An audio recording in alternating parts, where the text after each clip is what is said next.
Hey Tumbler family, Tracy here with Trey-Magnifique Boutique. I'm very excited to bring y'all my very first YouTube tutorial. So bear with me as I'm learning this editing and posting process because like everything we do in the arts and crafts world, well, this is quite the process.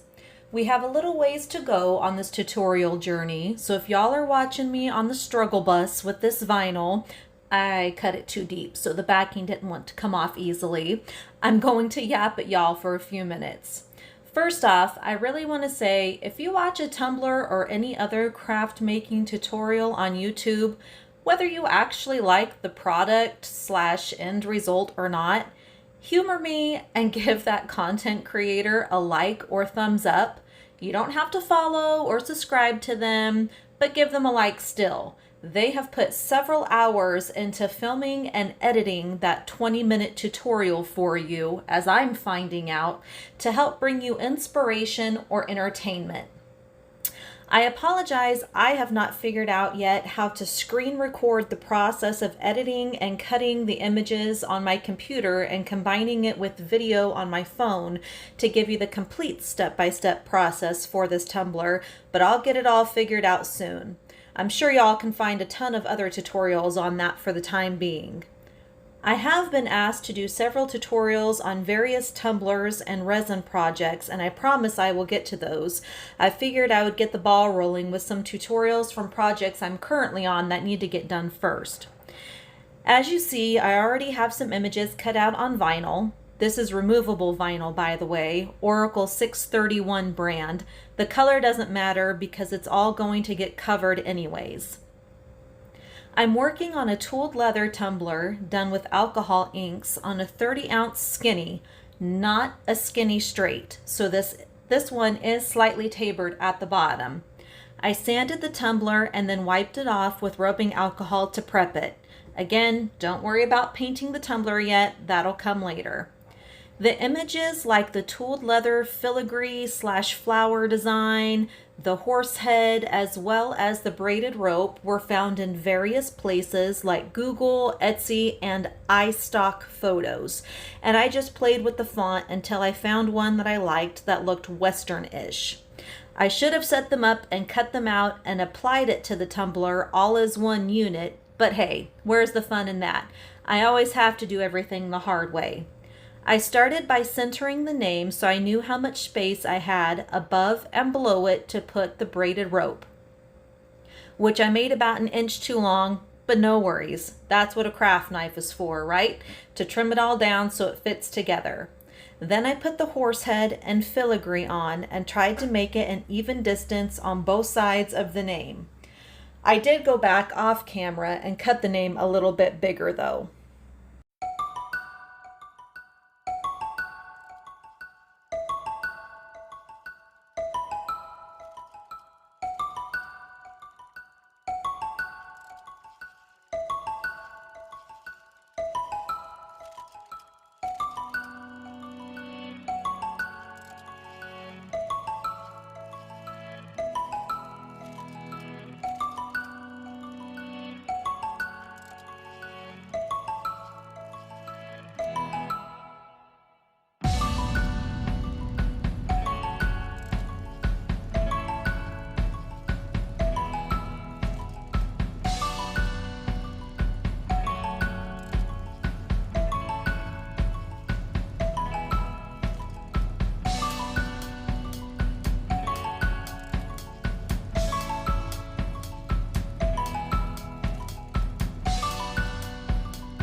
Once the decals are on and in place, it's time to take the tumbler outside and spray paint it. I bought a Lazy Susan from Amazon and a paper towel holder from Dollar Tree to help aid in this process. Ideally, you want to spray paint the tumbler from about 10 to 12 inches away with short, quick bursts, but I may have gotten a little impatient as I was really trying to get this filmed for you guys and it was starting to get a little dark outside. You can use any white or light tan color for this process. I believe the one that I used was Rust-Oleum 2-Time Paint and Primer in satin, and it's called Heirloom White. Hey, look, there it is. Okay, once the paint has dried, it's time for the alcohol inks. I have 4 different brown colors and 1 red one called Crimson sitting here. I always start with my lightest color first. This one is called Caramel. So this is supposed to be a tooled leather tumbler, not a wood grain tumbler. And although it's fairly difficult to mess up either of those, there is a little bit of a trick to keeping their distinguishing features. For a tooled leather look, you really want to load the bristles with ink instead of a more dry brush for the wood grain. As you can see, the ink is basically running, and that's okay. Ideally, you want as few brush strokes as possible, so it is important to run your brush from one end of the tumbler to the other. But with as soaking wet as this brush was, I was able to get away with some overlapping strokes. If it dries too much and you go back over already inked areas, it will start to have a wood grain look. You want the tumbler to look as though it's basically been dipped in the ink. It is very important to let the tumbler dry in between colors and clean your brush in between ink colors as well.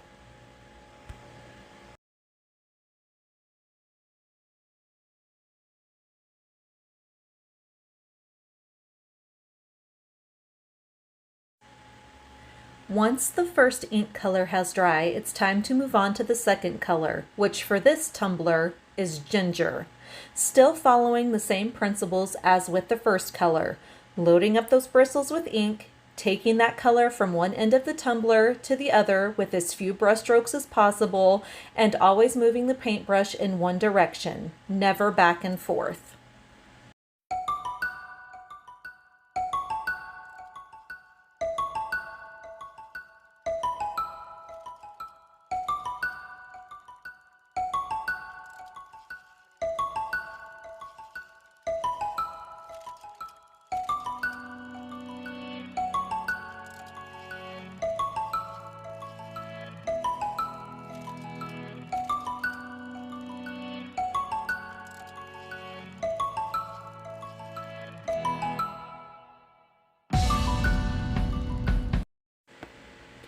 I'm not sure why the editing software flipped the screen on me as I filmed all of these steps in the exact same way, but hey, we'll roll with it. So now we're on to our third and final coloring set. For this, my main color is sepia with about 5 to 7 drops of crimson and about 2 to 4 drops of espresso added in. This is going to make the tumbler look super dark, but it's going to look so neat when we're done.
So here's where it really gets fun.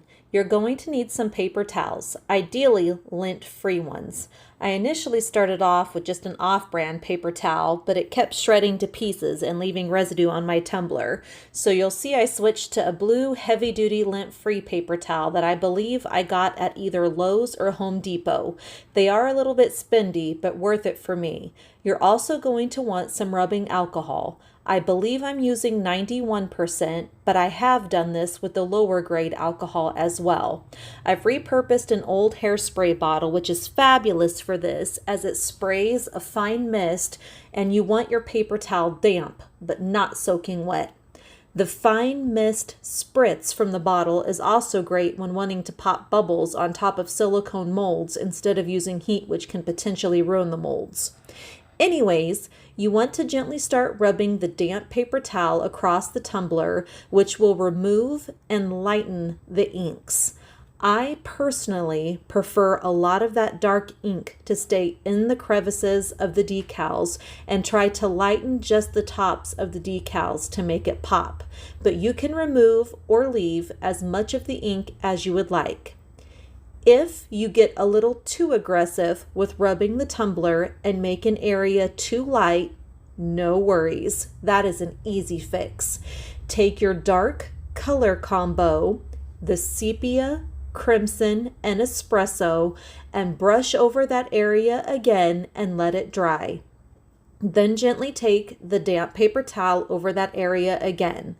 This part of the tumbler took about 15 minutes in total, so pretty fast and simple, and these always turn out fun.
All right, Tumbler fam, here it is in its first layer of epoxy. I'm using CC DIY Artist Resin.